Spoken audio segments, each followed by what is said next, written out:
أشهد أن لا إله إلا الله وحده لا شريك له وأشهد أن محمدا عبده ورسوله أما بعد فأعوذ بالله من الشيطان الرجيم بسم الله الرحمن الرحيم الحمد لله رب العالمين الرحمن الرحيم مالك يوم الدين إياك نعبد وإياك نستعين اهدنا الصراط المستقيم صراط الذين أنعمت عليهم غير المغضوب عليهم ولا الضالين. सुलह हुदैबिया जे ज़िक्र में अॼु बि कुझु वधीक तफ़सील बयानु कंदुसि. सीरत ख़ातमुन्नबियीन में हज़रत मिर्ज़ा बशीर अहमद साहब हिन वाक़े जो ज़िक्र कयो आहे. लिखनि था त मुआहिदनि में रखना रहिजी वेंदा आहिनि जेके कॾहिं कॾहिं बाद में अहम नतीजनि जो सबबु बणिजी वेंदा आहिनि. जीअं त सुलह हुदैबिया में बि हीउ रुखनो रहिजी वियो हो त इन में तोड़े मुसलमान मर्दनि जी वापसी जे बारे में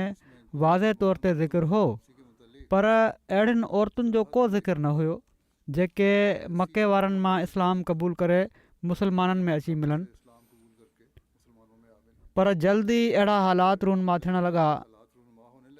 जंहिं सां मके जे काफ़रनि ते इन रुखने जो वजूद खुलियल तौर ते ज़ाहिर थी वियो. जीअं त अञा इन मुआहिदे खे थोरो वक़्तु गुज़रियो हुयो जो मके मां के मुसलमान औरतूं काफ़रनि जे हथां छॾाइजी मदीने में पहुची वियूं.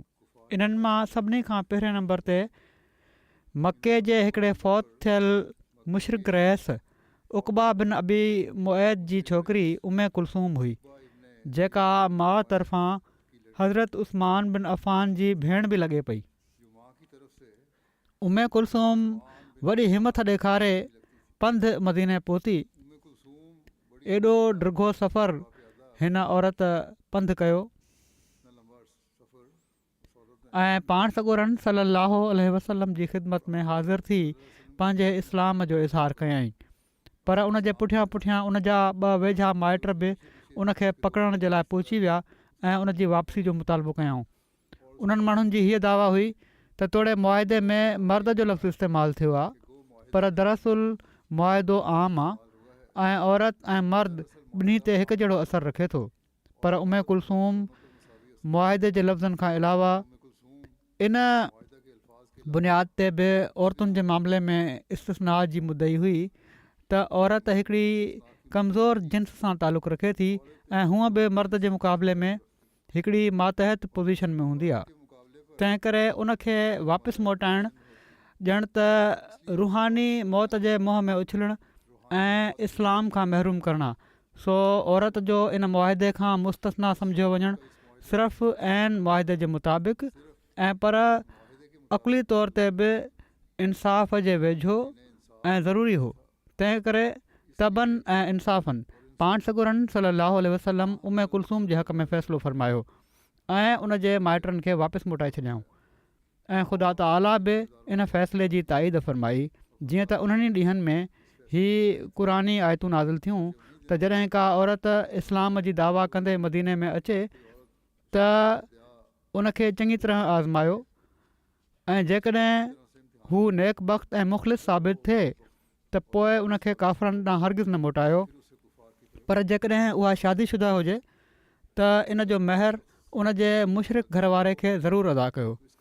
उनखां पोइ जॾहिं बि का औरत मके मां निकिरी मदीने पहुचंदी हुई त उनजो चङी तरह इम्तिहान वरितो वेंदो हुयो, चङी तरह उनखे आज़मायो वेंदो हुयो ऐं उन जी नियत ऐं इख़लास खे चङी तरह परखियो वेंदो हुयो. पोइ जेके औरतूं नेक नियत ऐं मुख़लिस साबित थींदियूं हुयूं ऐं उन्हनि जी हिजरत में को दुनिया जो या नफ़सानी मक़सदु न हूंदो हुयो त उन्हनि खे मदीने में रखियो वेंदो हुयो। ऐं जेकॾहिं उहा शादीशुदा हूंदी हुई त उन्हनि जो महर उन्हनि जे मुड़ुसनि खे ॾिनो वेंदो हुयो। उनखां पोइ हू मुस्लमाननि में शादी करण जे लाइ आज़ादु हूंदियूं हुयूं। मुआहिदे जे शर्तनि जे ज़िम्ने में ई हिकिड़े वाक़े जो ज़िक्र मिले थो जेको हज़रत अबू बसीर जो आहे। इन जो तफ़सील बि हीअं बयानु थियो आहे त हुदैबिया जे मुआहिदनि जे शर्तनि मां हिकिड़ो शर्त ही हो त जेकॾहिं कुरैश मां को शख़्स मुस्लमान थी मदीने न अचे त मदीने वारा उनखे पनाह न ॾींदा ऐं पर वापसि मोटाए छॾींदा। पर जेकॾहिं को मुस्लमान इस्लाम खां मुनहरिफ़ थी मके ॾे मुंहुं करे त मके वारा उनखे वापसि न कंदा। बज़ाहिर ही शर्त मुस्लमाननि जे लाइ बेइज़ती जो सबबु सम्झियो वियो हुयो ऐं इन ई लाइ केतिरा ई मुस्लमान इन ते मायूस हुआ एसि ताईं जो हज़रत उमर जहिड़े जलील क़दर ऐं फ़हीम असहाबी खे बि उन वक़्त जी बरक़ज़दा फ़िज़ा में माना त उन माहौल में जेके माण्हुनि जूं इन फ़ैसिले सां दिलियूं सड़ी रहियूं हुयूं, बिजली पयल हुई त असां पंहिंजो हक़ु छॾियूं पिया था। इन शर्त ते नाराज़गी ऐं बेचैनी पैदा थी हुई। पर इन खां पोइ जल्द अहिड़ा हालात पैदा थी विया जिन मां हीअ ॻाल्हि साबित थी वई त दरअसल हीअ शर्त कुरैश जे लाइ कमज़ोरी जो सबबु ऐं मुस्लमाननि जी मज़बूती जो सबबु हो। छो त जहिड़ो क पाण सॻोरन सल्लल्लाहु अलैहि वसल्लम शुरू में ई फ़रमाए छॾियो हो त जेकॾहिं को मुस्लमान मदीने खां मुनहरिफ़ थी वेंदो त उहो हिकिड़ो गंदो उज़वो हूंदो, मुनाफ़िक़ या अहिड़ा माण्हू जंहिंजी दिलनि में ॾिंग हो उहे ई इस्लाम क़बूल पोइ छॾे सघनि पिया, मुर्तद थींदा हुआ। तंहिं करे जेकॾहिं हू वञे थो त बेशक वञे, कहिड़ी ज़रूरत आहे उनखे वापसि मदीने आणण जी। इन लाइ पाण पहिरियां ई चई छॾियो हुआ त ठीकु आहे, असांखे को एतिराज़ु कोन्हे इन ते, छो त उहो हिकिड़ो गंदो उज़वो आहे जंहिंजो वढियो वञण ई बहितरु हो। पर इन जे मुक़ाबिल ते जेकॾहिं को शख़्स सची दिलि सां मुस्लमान थी मके मां निकिरंदो त तोड़े उनखे मदीने में जॻह मिले या न मिले, हू जिथे बि रहंदो इस्लाम जी मज़बूती जो सबबु हूंदो ऐं बिलाख़िर अलाह ताला उन जे लाइ को न को रस्तो खोले छॾींदो। इन नज़रिए जल्द ई पंहिंजी सदाकत खे साबित करे छॾियो, छो त अञा पाण सॻोरन सल्लल्लाहु अलैहि वसल्लम खे मदीने में आए घणो वक़्तु न गुज़रियो हुयो जो हिकिड़ो शख़्स अबू बसीर उत्बा बिन उसैद सक़फ़ी जेको मके जो रहण वारो हुयो ऐं कबीले बनू ज़ोहरा जो हलीफ़ हुयो, मुस्लमान थी ऐं मके वारनि जे क़ैद मां भॼी मदीने पहुतो। मके जे कुरैश उन जे पुठियां पुठियां पंहिंजा 2 माण्हू मोकिलिया ऐं पाण सॻोरन सल्लल्लाहु अलैहि वसल्लम खे अर्ज़ु कयऊं त अबू बसीर खे मुआहिदे जे शर्त जे मुताबिक़ उन्हनि जे हवाले करे छॾिन।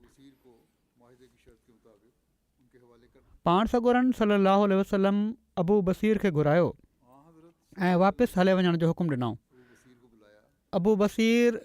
साम्हूं हुल हंगामो कयो, लुड़ कयो त मां मुस्लमान आहियां ऐं हीअ माण्हू मूंखे मके में तंग कंदा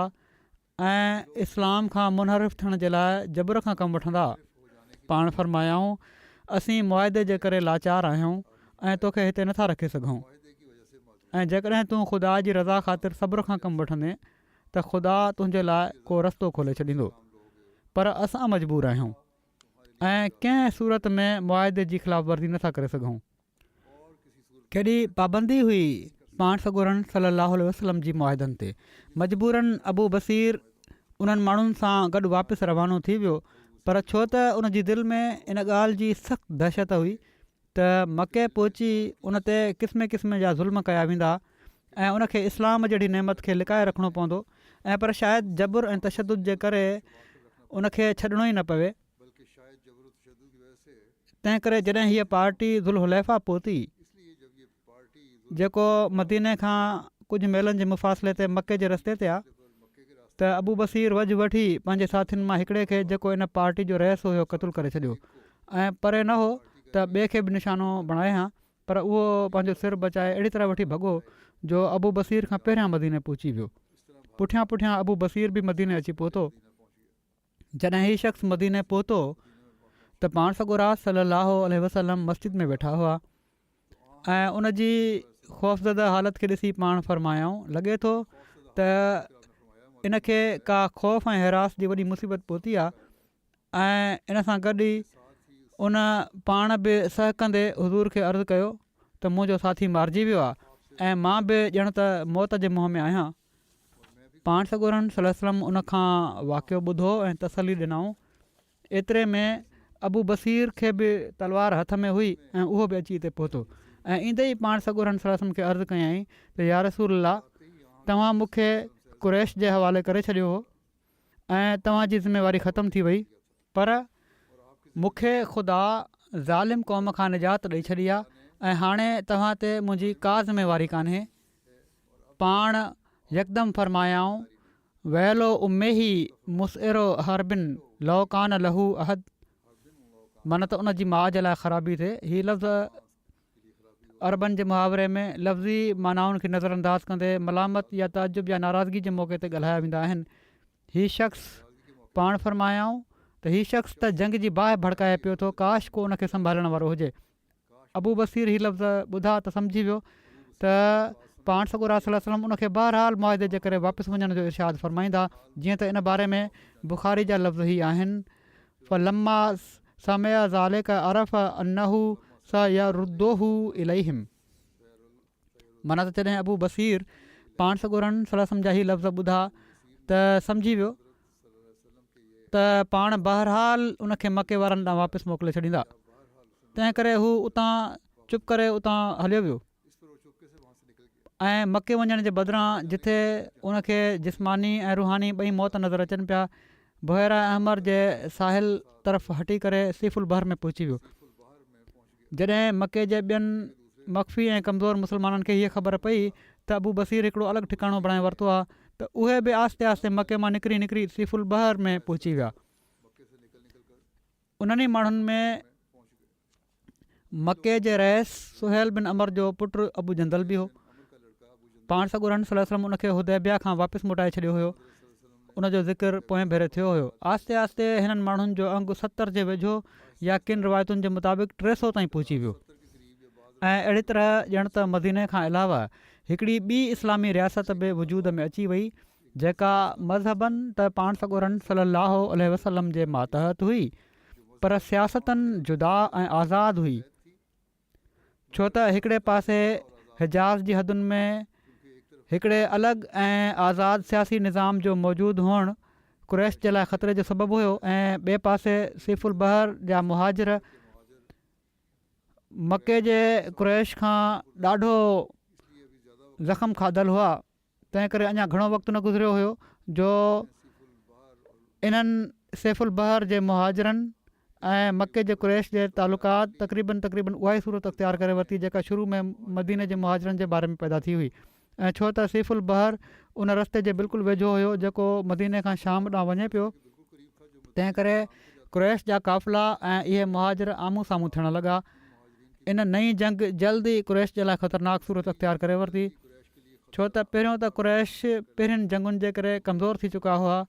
ऐं ॿियो हाणे हू पहिरियां जी भेट में अंग में बि तमामु घटि हुआ ऐं उन्हनि जे मुक़ाबिल ते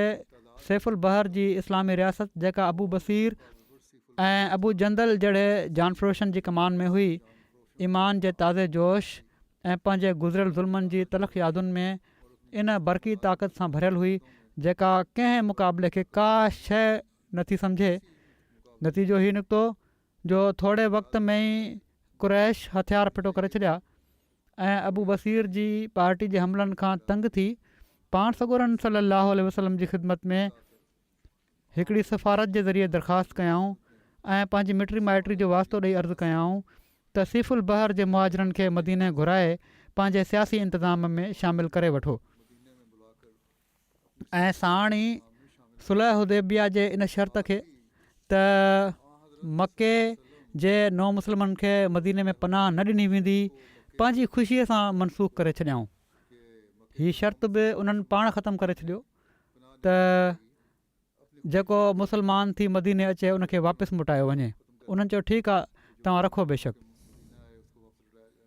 पाण सॻोरन सल्लल्लाहु अलैहि वसल्लम इन दरख़्वास्त खे मंज़ूरु फ़रमाए वरितो ऐं अबू बसीर ऐं अबू जंदल खे हिकिड़े ख़त ज़रिए इतलाह मोकिलियाऊं त छो त कुरैश पंहिंजी ख़ुशीअ सां मुआदे में तरमीम करे छॾी आहे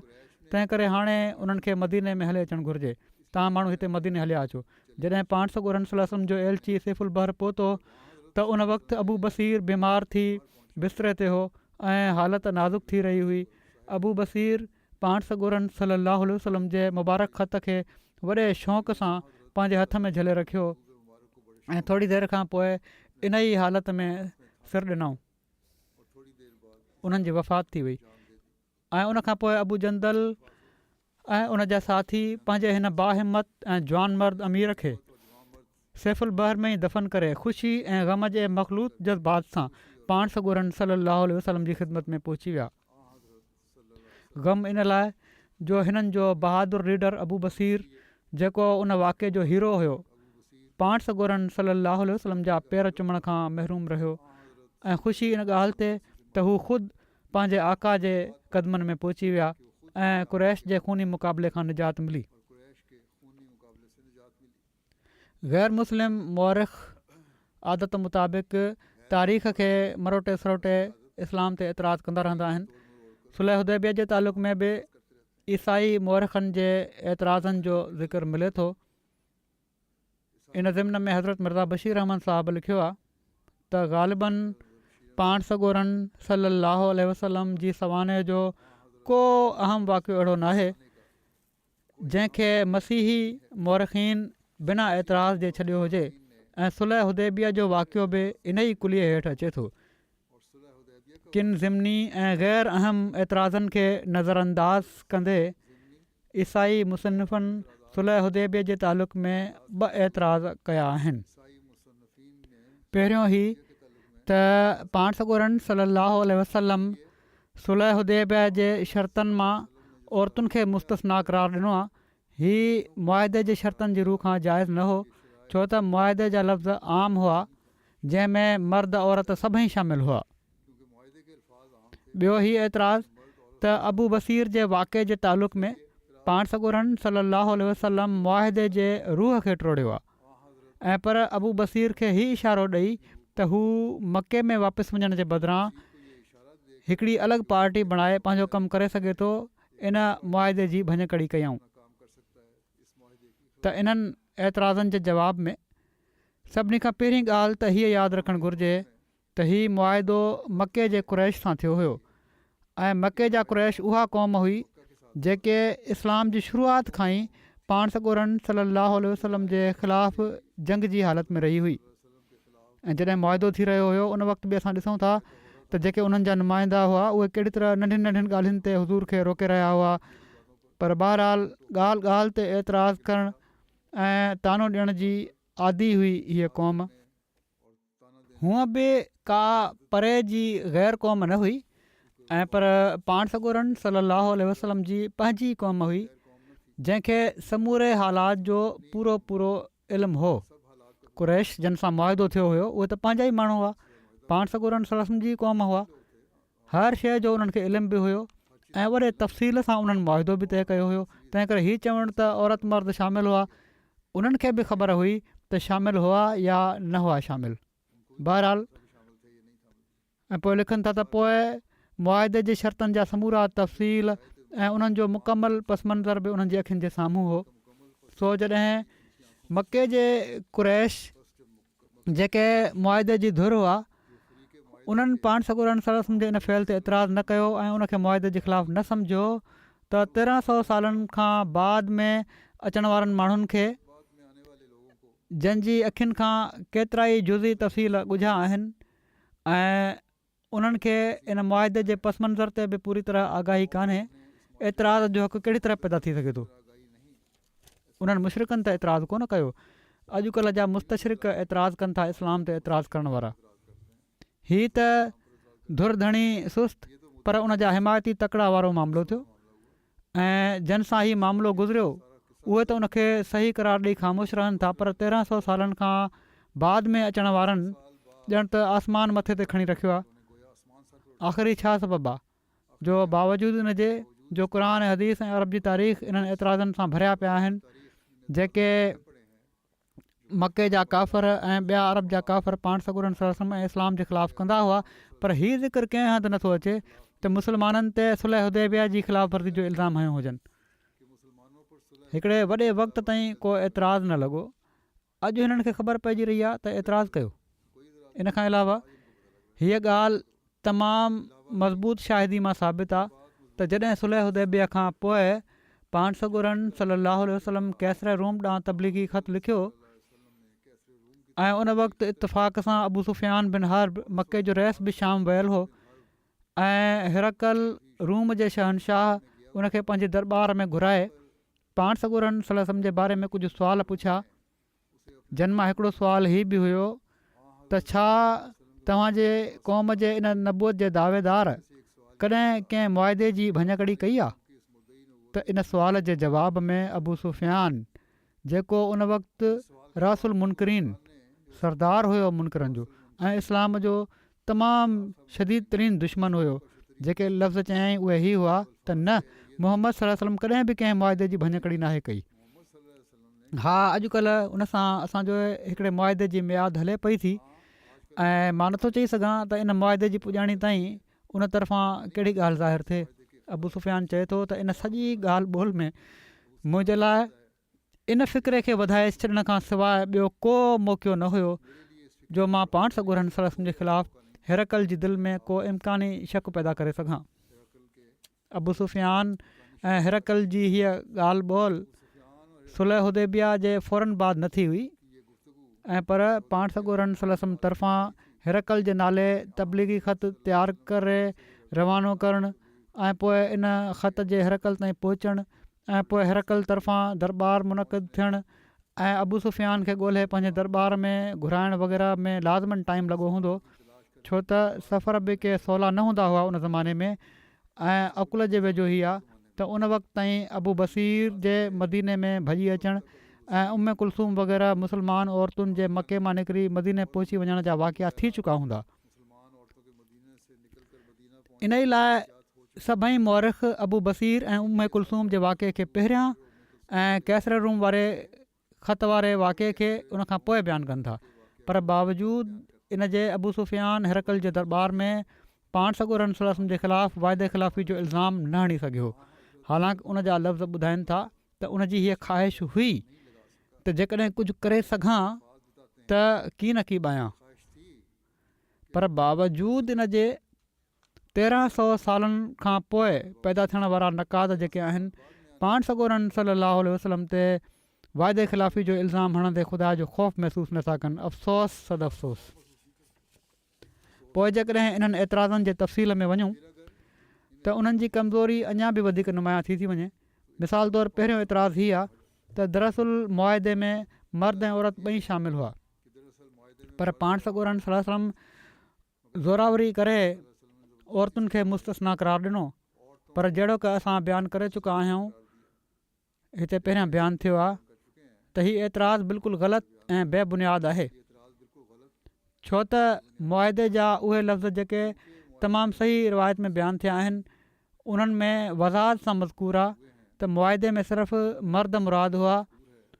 औरतूं ऐं मर्द ॿई न। जीअं त जहिड़ो की असां हीउ बयानु थियो आहे पहिरियां बि त सही बुख़ारी में मुआदे जा ई लफ़्ज़ दर्ज आहिनि त ला यातीक मिन्ना रजुलुन व इनकान अला दीनिक इल्ला रदतहू इलैना, त असां मां जेको मर्द बि तव्हां ॾांहुं वेंदो उहो तोड़े मुस्लमान ई हूंदो, उनखे असां ॾांहुं मोटायो वेंदो। हिननि वाज़े ऐं ग़ैर मशकूक लफ़्ज़नि जे हूंदे ही एतिराज़ु करणु त दरअसल मुआदे में मर्द ऐं औरत ॿई मुराद हुआ सिर्फ़ु बेइंसाफ़ी न आहे ऐं पर वॾी ख़यानत आहे। ऐं जेकॾहिं हीउ चयो वञे त तारीख़ जी किन रिवायतुनि में मुआदे जे लफ़्ज़नि में रजुल जो लफ़्ज़ मज़कूर न आहे ऐं पर आम लफ़्ज़ इस्तेमालु कया विया आहिनि जिन में मर्द ऐं औरत ॿई शामिलु सम्झी सघजनि था। त इन जो जवाबु हीअ आहे त अवल त बहरहाल मज़बूत रिवायत खे मुक़दम सम्झो वेंदो। जॾहिं तमामु सही रिवायत में रजल माना त मर्द जो लफ़्ज़ अचे थो त लाज़मन इन ई खे सही लफ़्ज़ करार ॾियणो पवंदो। इन खां अलावा जेके लफ़्ज़ तारीख़ी रिवायत में अचनि था उन्हनि ते बि जेकॾहिं गौर कयो वञे त इन ई तशरीह जा हामिल आहिनि जेके कया विया आहिनि। मिसाल तौरु तारीख़ जे सभिनी खां वधीक मशहूरु ऐं मरूफ़ किताब सीरत इब्न हिशाम में ही लफ़्ज़ अचनि था त मन अता मुहम्मदन मिन कुरैशिन बग़ैर इज़्न वलीजिही रद्दहू अलैहिम। माना त जेको शख़्स कुरैश मां मोहम्मद सल्लल्लाहु अलैहि वसल्लम वटि पंहिंजे गार्डियन जी इजाज़त खां बग़ैर पहुचंदो उनखे कुरैश ॾांहुं वापसि मोटायो वेंदो। अरबी जे हिननि लफ़्ज़नि में बेशक मर्द जो लफ़्ज़ वज़ाहत सां बयानु नाहे थियो, पर अरबी ॿोली जो शुरूआती इल्मु रखण वारो शख़्स बि ॼाणे थो त अरबी में बख़िलाफ़ ॿियनि ॿोलियुनि जे औरत ऐं मर्द जे लाइ अलॻि अलॻि सीगा ऐं अलॻि अलॻि ज़मीर इस्तेमालु थींदा आहिनि ऐं मथीं इबारत में शुरू खां वठी आख़िर ताईं मर्दनि वारा सीगा ऐं मर्दनि वारा ज़मीर इस्तेमालु कया विया आहिनि। सो जहिड़ो क मुआदनि जी ज़बान जी तशरीह जो उसूल आहे, लाज़मन इन इबारत में सिर्फ़ु मर्द ई शामिलु सम्झिया वेंदा, औरत ऐं मर्द ॿई न। बेशक कॾहिं कॾहिं आम मुहावरे में मर्दाणो सीगो ॻाल्हाए इन मां मर्द ऐं औरत ॿई मुराद वरिता वेंदा आहिनि, पर ज़ाहिर आहे त बहस हेठि इबारत अहिड़े क़िस्म जी इबारत न आहे ऐं पर मुआदे जी इबारत आहे जंहिंखे कानून जो दर्जो ऐं पर इन खां बि मथियों दर्जो हासिलु हो, छो त इन जो हिकिड़ो हिकिड़ो लफ़्ज़ सोची सम्झी रखियो वेंदो आहे ऐं लफ़्ज़नि जी चूंड ॿिन्ही धुरियुनि जी बहस ऐं मंज़ूरी खां पोइ थींदी आहे। तंहिं करे अहिड़ी इबारत में लाज़मन उहा ई माना वरिती वेंदी जेका तमामु महदूद ऐं तमामु मख़सूस पहलू रखंदी हुजे। ऐं बहस जो क़िसो ऐं तफ़सील त तव्हां गुज़िरियल खुतबे में ॿुधी चुका आहियो, केॾे तफ़सील सां काफ़रनि जे नुमाइंदे बहस कयो। सो इन पासे खां बि बहरहाल इहो ई नतीजो निकिरे थो त इन मुआदे में सिर्फ़ु मर्द शामिलु हुआ, औरत ऐं मर्द ॿई न। इन खां अलावा जहिड़ो क ॿुधायो वियो आहे त औरत जेका हिकिड़ी कमज़ोर जिन्स आहे ऐं उमूमनि पंहिंजे मुड़ुस या मर्द मिटनि माइटनि जे रहम ते हूंदी आहे, उनखे वापसि मोटाइण जी हीअ माना हुई त उनखे इस्लाम क़बूलण खां पोइ वरी पंहिंजे हथनि सां कुफ़ुर ऐं शिरक ॾांहुं मोटायो वञे, जेको न सिर्फ़ु रहम ऐं शफ़क़त ऐं पर अदल ऐं इंसाफ़ जे जज़्बे खां बि बईद हो। बेशक हिकिड़े मर्द खे वापसि मोटाइण में बि उन जे लाइ हीउ ख़तरो हो त मके जा काफ़र उनखे मुख़्तलिफ़ क़िस्म जे अज़ाबनि ऐं ॾुखनि में मुब्तला कंदा, पर मर्द पोइ बि मर्द आहे, उहो न सिर्फ़ु तकलीफ़ुनि जो घणो मुक़ाबिलो करे थो सघे ऐं पर ज़रूरत मुताबिक़ हेॾे होॾे लिकी या भॼी या जथो वग़ैरह बणाए पंहिंजे लाइ बचाव जा रस्ता खोले सघे थो, जहिड़ो क अबू बसीर कयो हुयो। पर हिकिड़ी बेवस औरत छा थी करे सघे? इन जे लाइ अहिड़े हालात में या त इस्लाम खां जबरी महरूमी जी सूरत हुई ऐं या मौत। इन्हनि हालतुनि में पाण सॻोरनि सल्लल्लाहु अलैहि वसल्लम जहिड़ी रहीम ऐं करीम हस्ती खां बिल्कुलु बईद हो त बेवस ऐं लाचार मुस्लमान औरतुनि खे ज़ालिम काफ़रनि जे ज़ुल्मनि ॾांहुं मोटाए छॾनि हा। सो जेको कुझु कयो वियो उहो न सिर्फ़ु मुआदे जे लफ़्ज़नि जी रूह खां बिल्कुलु सही ऐं दुरुस्त हो ऐं पर अदल ऐं इंसाफ़ ऐं रहम ऐं शफ़क़त जे मुसलमा उसूल जे लिहाज़ खां बि बिल्कुलु मुनासिब ऐं सही हो। ऐं एतिराज़ु करण वारनि जे हिसे में इन क़ाबिल अफ़सोस शर्म खां सवाइ कुझु न आयो त उन्हनि मज़लूम ऐं लाचार औरतुनि जी हिफ़ाज़त जे इंतिज़ाम ते बि ताना हयां। ॿियो एतिराज़ु अबू बसीर जे वाक़े सां तालुक़ु रखे थो, पर गौर करण सां हीउ एतिराज़ बि बिल्कुलु फज़ूल ऐं कमज़ोर साबित थिए थो। बेशक पाण सॻोरनि सल्लल्लाहु अलैहि वसल्लम हीउ मुआहिदो फ़रमायो हो त मके जे काफ़रनि मां जेको शख़्स माना त जेको मर्द मदीने भॼी ईंदो त उहो तोड़े मुस्लमान ई हुजे, उनखे मदीने में पनाह न ॾिनी वेंदी ऐं वापसि मोटायो वेंदो। पर सुवालु हीउ आहे त छा पाण सॻोरनि सल्लल्लाहु अलैहि वसल्लम इन मुआदे जी ख़िलाफ़ वर्ज़ी कई? हरगिज़ न कयऊं। ऐं पर पाण इन मुआदे खे पूरो करण जो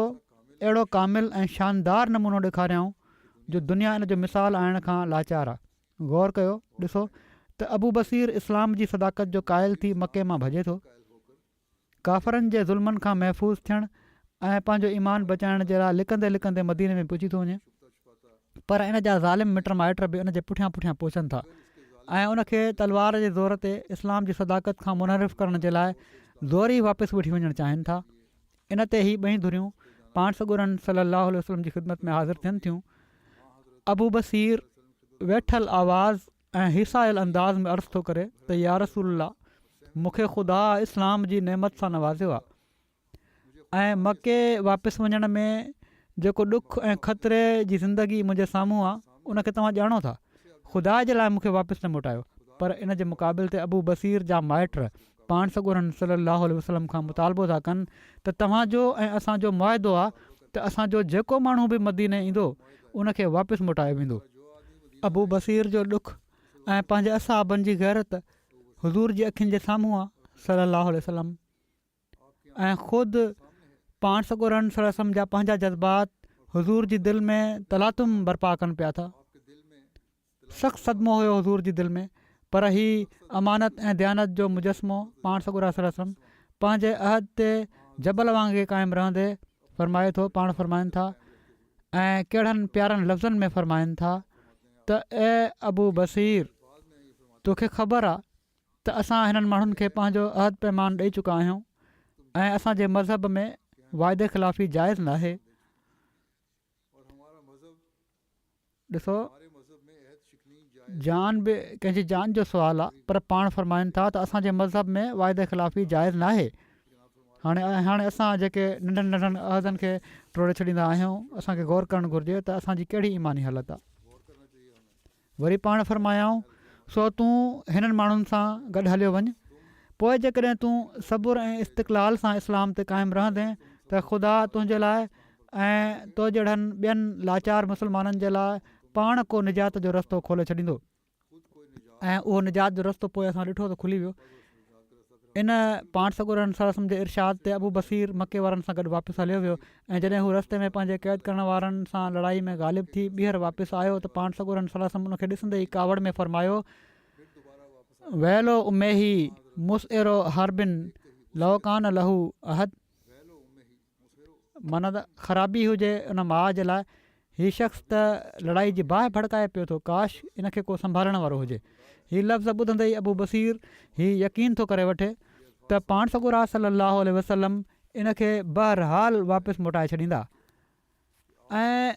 मदीने मां चुपड़ी करे पाण ई हलियो थो वञे ऐं हिकिड़ी परे जी अलॻि जॻह ते पंहिंजो वञी ठिकाणो थो बणाए वठे। हाणे हिन सॼे वाक़िए खे इंसाफ़ जी नज़र सां जेकॾहिं ॾिसूं त इन में पाण सॻोरनि सलाहु वसलम ते कहिड़ी ज़िमेवारी लागू थिए थी ऐं हुज़ूर जे ख़िलाफ़ु कहिड़ो इतराज़ थी सघे। हक़ ई आहे त पाण इन मामले में पंहिंजे जज़्बात खे चिभाटींदे मुआदे खे पूरो कयऊं, ऐं न सिर्फ़ु हिकु दफ़ो ऐं पर ॿ दफ़ा अबू बसीर खे वापसि मोटाए छॾियऊं, ऐं वापसि बि अहिड़े शानदार लफ़्ज़नि में मोटायऊं जो दुनिया जी तारीख़ में इन जो मिसाल नथो मिले। पाण सॻोरनि सलम पंहिंजे जज़्बात खे चिभाटियो, पंहिंजे असहाबनि जे जज़्बात खे चिभाटियो ऐं अबू बसीर जे जज़्बात खे चिभाटियो ऐं हर हाल में मुआदे खे पूरो कयऊं। पोइ जेकॾहिं अबू बसीर ख़ुदि मके वारनि खां आज़ादु थी कंहिं ॿिए हंधि हलियो वियो त इन जे बारे में पाण सॻोरनि सलम ते कहिड़ो एतिराज़ थो थी सघे ऐं मुआदे जो उहो कहिड़ो शर्त आहे जंहिंजे मुताबिक़ पाण इन ॻाल्हि जा पाबंद हुआ त तोड़े मके मां भॻल शख़्स किथे बि हुजे पाण उनखे मके में वापसि पहुचाए छॾण जा ज़िम्मेवार हूंदा। अफ़सोस आहे इस्लाम जे दुश्मननि कंहिं ॻाल्हि में बि इस्लाम सां इंसाफ़ नाहे कयो। ऐं जेकॾहिं हीउ एतिराज़ु कयो वञे त पाण सॻोरा सलाहु वसलम अबू बसीर खे उन जे क़ाइमु कयल कैंप में हुकुम मोकिले सघनि पिया त तूं मदीने वापसि हलियो अचु, ऐं हीअ त छो त पाण ईअं न कयऊं, इन लाइ पाण ॼण त मुआदे जे लफ़्ज़नि खे त न पर उन जे रूह खे टोड़ियऊं। हीअ बि हिकिड़ो फज़ूल एतिराज़ु कयो थो वञे। सो हीउ एतिराज़ बि हिकिड़ो सरासर जहालत जो एतिराज़ु आहे ऐं ख़ुदि मुआदे जा लफ़्ज़ ऐं इन्हनि लफ़्ज़नि जो रूह उनखे रद्द था कनि। मुआदे जो हीउ शर्त त जेकॾहिं को मके जो रहण वारो मुस्लमान भॼी मदीने में पहुचे त पाण सॻोरा सलाहु वसलम उनखे वापसि मोटाए छॾींदा, साफ़ तौर ते साबित थो करे त इन शर्त जो असुलु मक़सदु हीउ हुयो त अहिड़े शख़्स खे बावजूदु उन जे मुस्लमान हुअण जे मदीने जी इस्लामी सियासत जे दाइरे में क़बूलु न कयो वेंदो। माना त तोड़े उहो अक़ीदे जी रूह खां मुस्लमान हूंदो, पर पाण सॻोरा सलाहु वसलम उनखे पंहिंजी मदनी सियासत में शरीक न कंदा। त जॾहिं अहिड़ो शख़्स ख़ुदि मुआदे जे शर्तनि हेठि मदीने जी इस्लामी सियासत खां ख़ारिज करार ॾिनो वियो हुयो, त इन जे बारे में हीउ मुतालबो कीअं थी सघे पियो त हू जिथे बि हुजे पाण सॻोरा सलाहु वसलम उनखे हुकुम ॾेई वापसि मोटाए छॾींदा। सो ही केॾो भारी ज़ुल्म आहे त जेकॾहिं पाण सॻोरा वसलम अहिड़े शख़्स खे मदीने में रखनि था त हुज़ूर ते हीउ एतिराज़ु थिए थो त तव्हांजो मुआदो हुयो त मुस्लमान हुअण जे बावजूदु तव्हां उनखे पंहिंजी सियासत में शामिलु न कंदव, ऐं जेकॾहिं पाण उनखे मदनी सियासत खां ख़ारिज करे मके वारनि जे हवाले कनि था ऐं मदीने मां कढनि था त पोइ हीउ एतिराज़ु कयो थो वञे त तव्हां उनखे पंहिंजी सियासत में शामिलु करे हुकुम छो था मोकिलियो। सो सियासी लिहाज़ खां हीउ हिकिड़ो अहिड़ो फज़ूल ऐं अहिड़ो कमज़ोर ऐं अहिड़ो लायानी एतिराज़ु आहे जो को अकुलमंद शख़्स इन तरफ़ तवजो नथो करे सघे। ऐं हक़ु हीअ आहे त हीउ नामाकूल शर्त जेको काफ़रनि तरफ़ां मुआदे में शामिलु कयो वियो हुयो त कंहिं मुस्लमान मुहाजिर खे मदीने में पनाह न ॾिनी वञे, ख़ुदा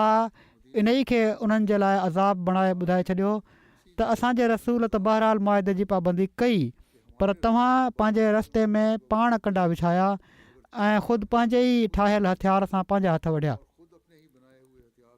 जॾहिं तव्हां पाण चयो त मके जो जेको नौजवान बि मुस्लमान थी मदीने वेंदो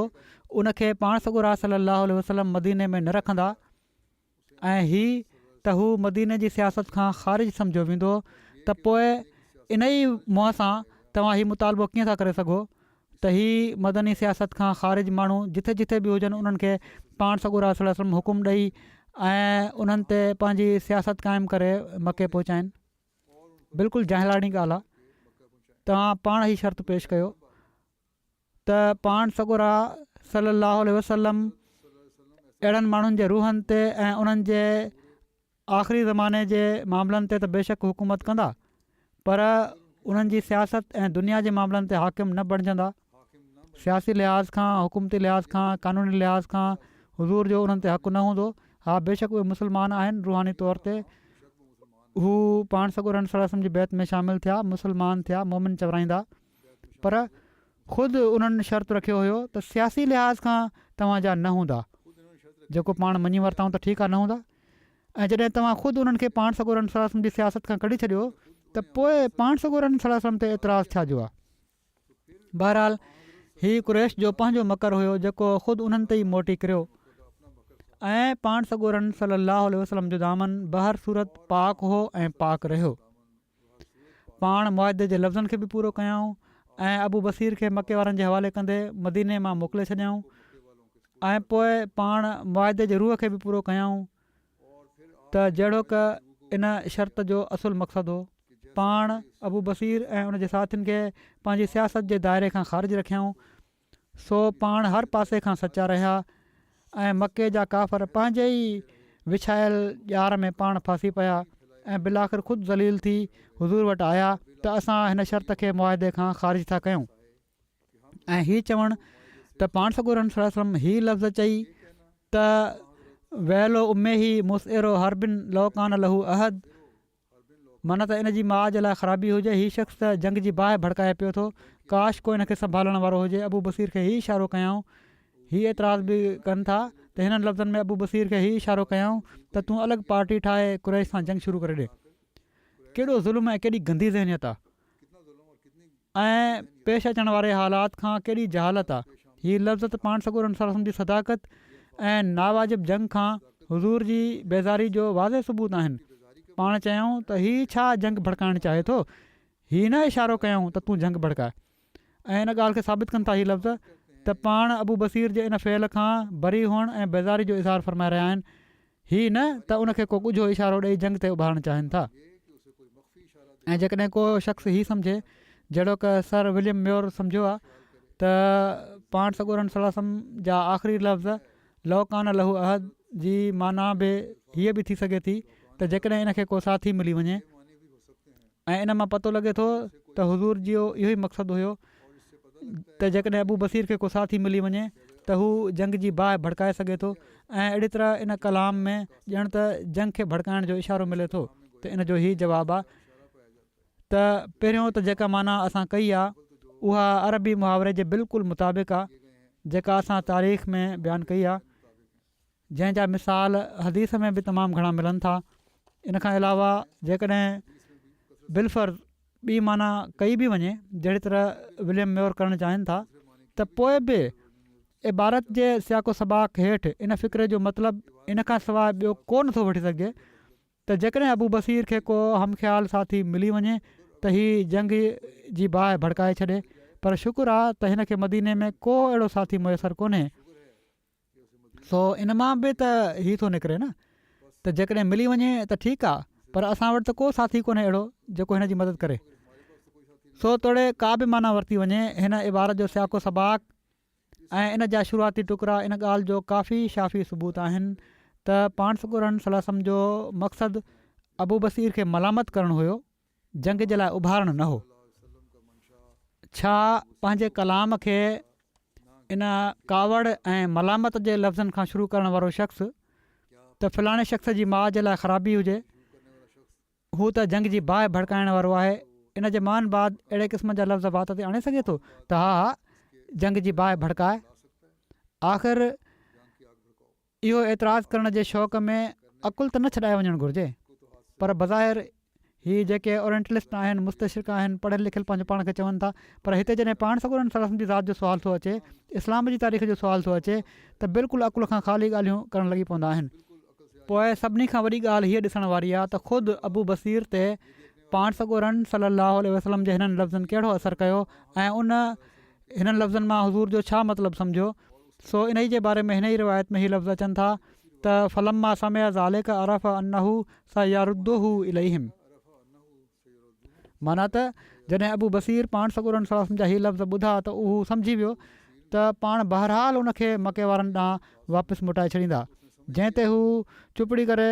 भॼी ॿिए पासे हलियो वियो। अफ़सोस सद अफ़सोस त जंहिं शख़्स खे मुखातिब करे हीअ लफ़्ज़ चया विया उन पाण त उनजो हीअ मतिलबु सम्झो त पाण सॻोरनि सलाहु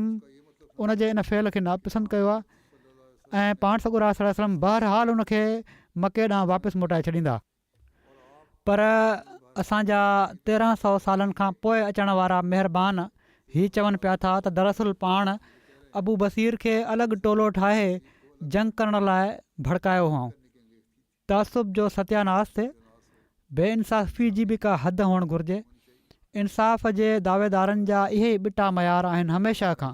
जंहिं दुनिया में फ़साद पैदा करे फिटिकियो आहे ऐं अॼु बि इहे ई फ़साद हलनि पिया था। अलाह ताला अॼु बि दुनिया खे ऐं ख़ासि तौर ते मुस्लमाननि खे ख़ुदि बि अकुल ॾिए ऐं हिननि दजाली फितननि खां बि बचाए रखे।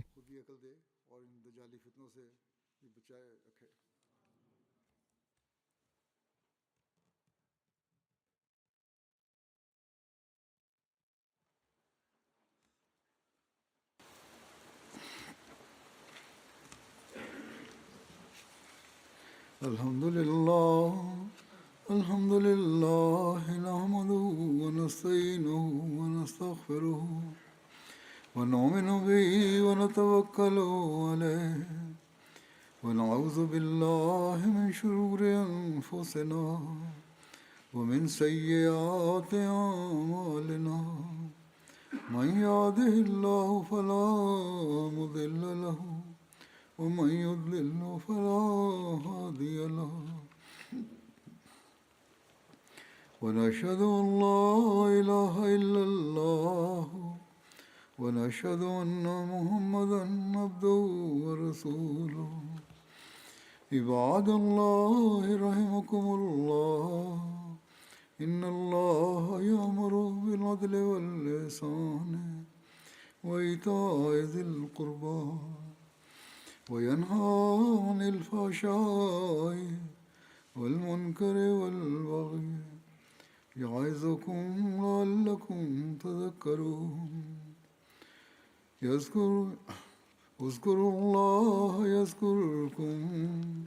وادعوه يستجب لكم ولذكر الله أكبر